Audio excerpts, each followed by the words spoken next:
Good morning. It's Monday, August 21st, about 6 a.m. Central Time.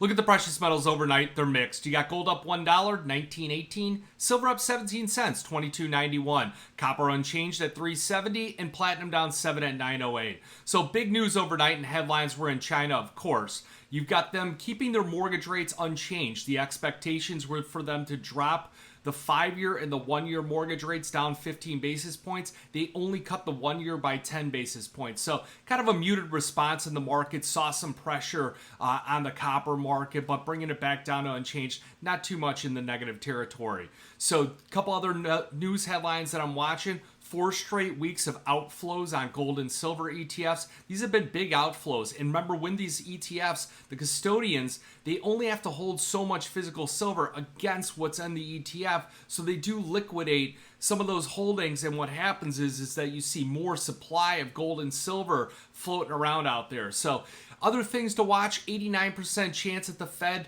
leaves rates unchanged at their next policy meeting. Doesn't necessarily mean there'll be a bottom in the market, but they really need to kick the accommodative measures in order to really stimulate some of these other outside commodities.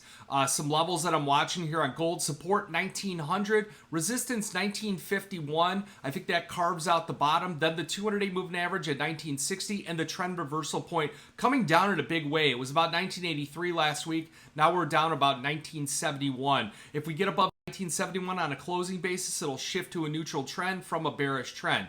Looking at the silver market, the support 2250 and 2225. Those are some key levels there. I do believe we got to get over 2306. We got to hold there if it's going to be intraday for a couple hours in order to carve out that bottom as well. Then your next level resistance is going to be 2366, the 200-day moving average, and then 2393, that is going to be the trend reversal point.